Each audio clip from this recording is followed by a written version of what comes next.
Herkese merhabalar. Mekanik saatçiliğin lider isimlerinden Longines, ikonik Hydro Conquest serisine bugün yepyeni bir model ekliyor. Evet. Biz de Orovax farkıyla bu yeni modeli detaylı inceleme videosuyla tanıtıldığı gün sizlerle paylaşıyoruz. Evet Burak, nedir bu yeni model? Longines'in yeni modeli. Longines Hydro Conquest aslında çok eski bir seri bence. Çünkü çok uzun zamandır üretiliyor. Hatta 2007 tabii galiba değil mi 2007'den tanıtılmış? beri. Evet. Dolayısıyla aslında Longines için bir klasik oldu bile diyebiliriz. Bu yeni tanıtılan model ailesi ise Longines Hydro Conquest dalgıç saatinin GMT fonksiyonuyla ilk defa buluştuğu model oldu. O bakımdan gerçekten çok önemli. Evet, enteresan. İkimizin de kolunda var. Swatch grubunun Türkiye'deki ofisinde Longines markasının yetkililerine de çok teşekkür ediyoruz. Kesinlikle. Bu önceliği bize verdikleri için. Evet, Longines aslında Longines'i Horavax izleyicileri gayet iyi biliyor ama yine de Longines'in hem kısaca tarihi ve Türkiye'deki yeriyle ilgili bize ufak bir bilgi verirsen iyi bir Tabii. başlangıç olur. Longines aslında çok da anlatmaya gerek yok. 1832'de kurulmuş bir marka. Evet. Sadece İsviçre saat sektörü için değil, dünya saatçiliği açısından lokomotif bir marka bu arada. Müthiş bir üretim adedi var.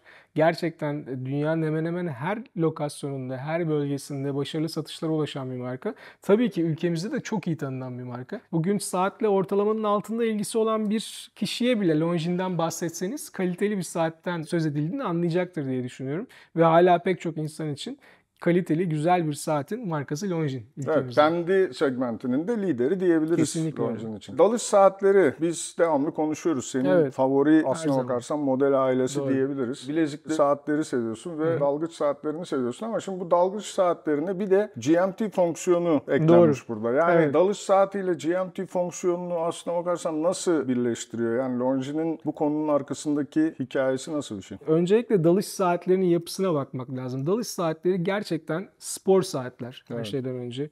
Burada 200 metre, 300 metre su geçirmezliklerden bahsediyoruz. Bunları sağlamak için zaten alınan önlemler veya ortaya sunulan özellikler, spesifikasyonlar sizin için o saati gerçekten güçlü, dayanıklı, sağlam, kolay okunur ve her ortamda kullanılabilir hale getiriyor. Bu konuyu bir kenara alalım, bırakalım. Ondan sonra komplikasyon kısmına dönelim. Bugün komplikasyonlar hala üretiliyor olsa da neredeyse hiçbiri gerçek hayatta kullanılacak kadar kullanışlı şeyler değiller. Ama bunların arasında bir tercih yapmak gerekirse herhalde GMT fonksiyonu, yani ikinci zaman fonksiyonu klasik komplikasyonlar arasında en çok kullanılan, hala kullanılan komplikasyonlardan biri. Sen de ben de yurt dışı seyahatine gittiğim zaman GMT özellikle saatlerimizi Tabii, takmaktan tabii. büyük keyif alırız. Tartışmasız en çok kullanılan yani günlük hayatımızda en çok kullanılan komplikasyon diyebiliriz. Yani dolayısıyla toparlamak gerekirse dalgıç saatleri güçlü, sportif, sağlam, dayanıklı, kolay okunabilir ve versatil, çok yönlü saatler. GMT fonksiyonu da en önemli, en kullanılabilir komplikasyonlardan biri. Bence ikisinin birleşimi gerçekten ortaya mükemmel bir tek saat çıkartmış olabilir. Nihayetinde dalış sporu genellikle seyahat ederek yapılıyor zaten. O da Yani doğru, kesinlikle. insanlar devamlı kendi ülkesinde ya da sabit bir lokasyonda dalmıyor. Burada da Longines zaten arkasına koyduğu hikayede maceracı, devamlı seyahat eden dalış tutkunlarına iki özelliği de bir arada sunabilmek için ortaya çıkardıkları bir saat. Bu kalibre, GMT fonksiyonunun sunulduğu kalibre Hydro Conquest modelinde yeni bir kalibre mi? Nasıl üretilmiş? Nasıl bir şey çıkmış ortaya? Onun da aslında güzel bir hikayesi var. Kısaca bahsedelim. Longines'in GMT fonksiyonunu, ikinci zaman fonksiyonunu bir kol saati mekanizmasını adapte etmesi 1925'e dayanıyor Serdar. Yani Evet. aslına bakacak Bayağı eski değil olursak mi? bu komplikasyonun, bu fonksiyonun isim babası, ilk kullanılanlardan biri diyebiliriz. Dolayısıyla aslında onlar için son derece tarihsel önemi olan bir detayı bugün modern bir saatle birleştirmişler ve evet, tabii Longines bunun için özel bir mekanizma kullanıyor. Mekanizma yeni ama aslında geçmişe dönecek olursak Longines'in GMT komplikasyonuyla dirsek teması bayağı eski. GMT fonksiyonuyla sunulan bir Hydro Conquest. Nasıl bir gelecek görüyorsun Hydro Conquest serisinde? Özellikle GMT'nin üzerine farklı komplikasyonlar gelebilir mi? Yani bir de şeyi de mesela benim dikkatimi çekti. Yani bu tamamıyla bir dalış saati. Çünkü asıl GMT saatlerde kullanılan bezel Evet. normalde işte geceyi gündüzü gösteren 24 saat skalası olan Doğru. bezeller oluyor. Ama burada yine tek tarafa dönen gerçek bir dalış saati bezeli var. Kesinlikle. Ben açıkçası model ailesinin bu konudaki geleceğini gayet başarılı görüyorum ve parlak görüyorum. Zaten Longines Hydro Conquest'in pek de artık kendini ispatlamaya bir ihtiyacı kalmadı. 2007'den beri üretilen, ilk üretildiği günden bu yana teknik güncellemeler alan, işte alüminyum insert'ten, bezel insert'ünden seramik mineye geçen, mekanizmalardan daha in-house, daha rafine mekanizmalara geçen, power reserve süresini daha yükseğe çıkartan, güncellemeler gören mekanizmalarla donatılan bir model ailesi. Dolayısıyla ben geleceğini gayet parlak görüyorum. Bence GMT fonksiyonu ve dalgıç saati ikisi birlikte çok iyi giden özellikler. Son dönemlerde insanlarda, tüketicilerde şöyle bir yaklaşım var. Genelde hemen hemen herkes için bu geçerli olmasa da ağırlıklı olarak insanlar bir ürünle birden fazla iş halletmek gibi bir yere yönelmiş durumda. Yani bu otomobiller için de geçerli. Bugün ne bileyim benim meraklı olduğum Hi-Fi sistemleri için de geçerli, saatler için de geçerli. Pek çok şeyde all in one, two in one, three in one cinsinde çözümler öneriliyor. Dolayısıyla bu tür en kullanılabilir özellikleri bir araya toplayan bir model ailesinin bence geleceği çok parlak olur. Retro, vintage, işte eskiye yönelik, reissue falan bunları özellikle ben çok eleştiren biriyim. Doğru. Benim bu eleştirilerime de senin şöyle eklentilerin oluyor. Yani bu olabilir ama bu retro ruhunu yeniliklerle bir şekilde bir araya getirmek lazım. Şimdi bakıyoruz burada Hydro Conquest GMT'de bir retro havası var. Ama silikon balanseyi var. Yepyeni bir bilezik ve ince ayar sunan bir klips var. Manyetik alanlara karşı ekstra bir dayanıklılık var. Yani gerçekten bizim aslına bakarsan önceki videolarda, önceki yazılarımızda tartıştığımız konuyu Longines burada Hydro Conquest GMT modeliyle resmen gözümüzün önüne koymuş. Evet, aynen yani öyle. bu mekanik ve eklenen görsel yenilikler hakkında da biraz bize bilgi verebilirsen. Aslında Longines'in dalgıç saati koleksiyonuna baktığımızda gerçekten heritage konusuna yönelen Skin Diver ve Legend Diver modelleri var. Yani hem Skin Diver olsun hem Legend Diver olsun 1960'ların sonu 70'lerin başında kullanılan dalgıç saatlerine gönderme yapan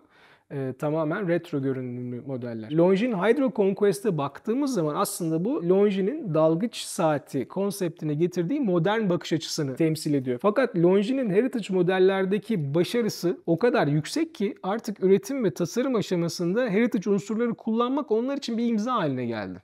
Demek istediğini anlıyorum. Gerçekten saatin içerisinde yüksek teknoloji ürünlü bir mekanizma var. Silikon balanseyi olsun, yüksek güç rezerv süresi olsun. Burada seramik bir bezel minesinden bahsediyoruz. Bunlara retro demek mümkün değil. Ama mesela kadran renklerine baktığımızda... Evet, özellikle bu yeşil olan... Benim de elimde şu an yeşil olan var. Kolumda, bileğimde de siyah kauçuk kayış olan var. Yeşil olana baktığım zaman gerçek bir retro esintisi görüyorum burada. Çünkü Superluminova fosfor malzemesi bile ekru yani eski vintage old radium görüntüsünde tercih edilmiş. Altın sarısı bileşenler var. Kollar ve markörler altın kaplama. Hafif uçuk ama sunray, güneş ışını formlu yeşil kadran zeminiyle çok yakışmış. Yani Hydro Conquest GMT burada ufak retro tasarım unsurlarına da yer veren ama modern ağırlıklı. Yani karakterinde modernizasyonun ağır bastığı bir model ailesi olarak karşımıza çıkıyor. Bilezik bildiğim kadarıyla orta parça biraz büyümüş ve bizim yine daha önceki videolarımızda hep konuştuğumuz bilezikli saatlere muhakkak eklenmesi gereken bir özellik olduğunu söylediğimiz mikro ayar özelliği. Yani bilezik hakkında özellikle neler düşünüyorsun? Benim Longines Hydro Conquest serisinde gördüğüm açık ara en iyi bilezik şu an bu saatin üzerindeki bilezik. Bunu sadece teknik açıdan demiyorum. Bileziğin kalınlığı, bakla genişliği ve tokaya doğru, klipse doğru inceldiği kısım, bütün ölçüler, proporsiyonlar hepsi yerli yerinde.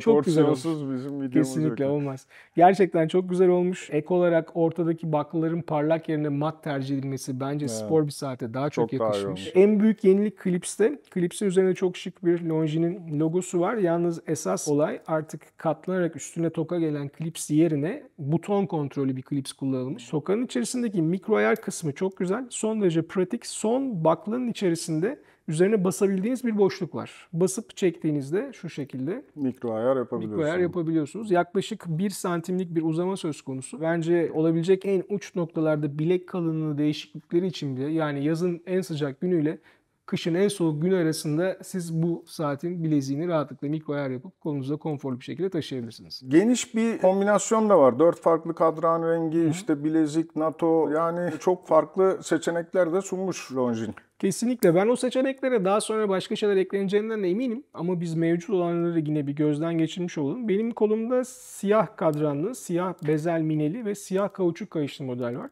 Kauçuk kayış son derece güzel, kaliteli, ince, hafif ama saatin ağırlığını dengeleyebilecek şekilde güzel yapılmış. Üzerindeki katlama klips çok hoşuma gitti bu arada. Gerçekten spor bir saatte olması gereken bir katlama klips. Aynı zamanda bence senin kolundaki hafif retro görünümleriyle çok güzel uyduğunu düşündüğüm NATO kordon opsiyonu da var. Bence bu da da değerlendirilebilir. Yani farklı kayışlar zaten saatleri farklı bir bilezik ya da bambaşka bir görüntüye sokabiliyor. Zaten firmaların kolay değiştirilebilir kayış sistemlerine gitmesinin en büyük özelliklerinden bir tanesi de kullanıcıların bundan hoşlanıyor olması. Dolayısıyla eğer bir Hydro Conquest GMT alacaksanız bence metal bileziğin yanında bir tane de kauçuk kayış ya da NATO kayış alternatifini düşünün. Yani alsınlar ama tabii mikro ayar özelliği olan bir bilezik diver saate herhalde en çok yakışan, Kesinlikle, en her uygun zaman. seçenek diye Buna düşünüyorum. cevabım çok belli. Yani evet. Tabii yani güzel bir model, yeni bir model. Daha ilk günü biz bileğimizde 4-5 tane farklı kombinasyonda saati deneme şansımız oldu.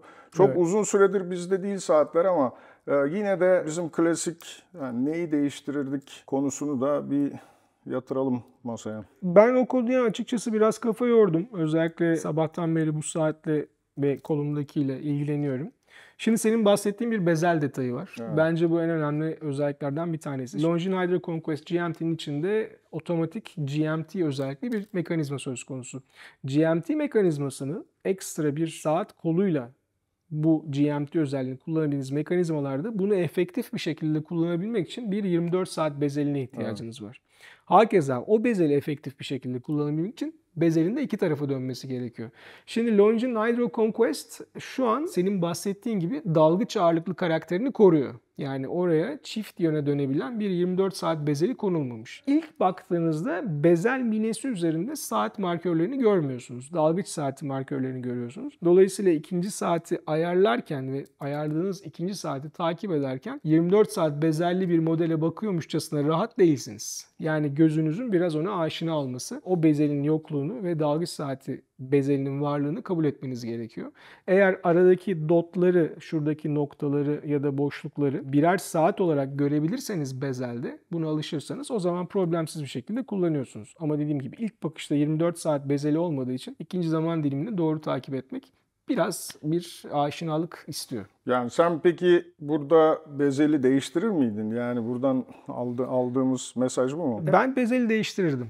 Öyle söyleyeyim. Neden bezeli değiştirirdim? Çünkü dalgıç saati konsept olarak oldukça sınırlı bir oyun alanına sahip. Yani döner bir dalgıç bezeli söz konusu ve işte kalın kollar, kalın markörler, okunabilirlik, yüksek su geçirmezlik.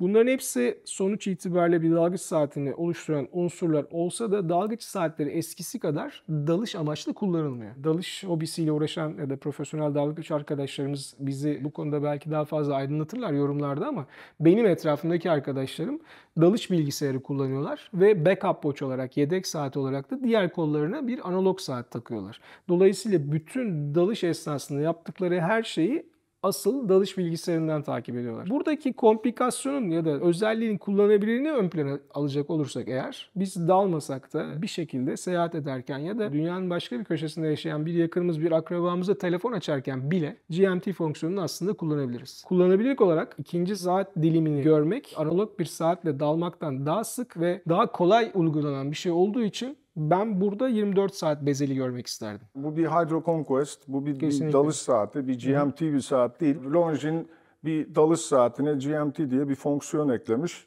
Bence GMT fonksiyonu burada ikinci planda ki zaten öyle olması lazım. Yani bu ikinci planda olumsuz bir şey değil. Dolayısıyla burada Hydro Conquest ruhuna uygun bir model olarak kalmış ve GMT diye bir fonksiyon eklenmiş. Doğru. Bence geldiğimiz sonuç bu modelle ilgili budur yani. Tabii yani sonuç itibariyle ikimiz farklı açılardan yaklaştık olaya. Evet. O konuda katılıyorum. Sonuçta bu Hydro Conquest hala bir dalgıç saati. Yani aynen öyle.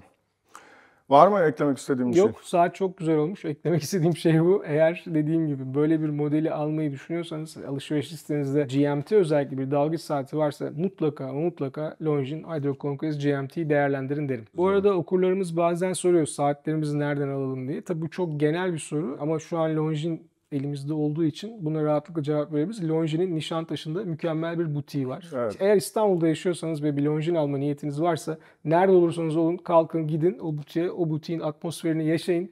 Alışverişinizi orada yapın. Mutlaka memnun kalırsınız. Evet, çok teşekkür ediyoruz. Herkese bir sonraki videoda görüşmek üzere diyoruz. Teşekkürler. Hoşça kalın.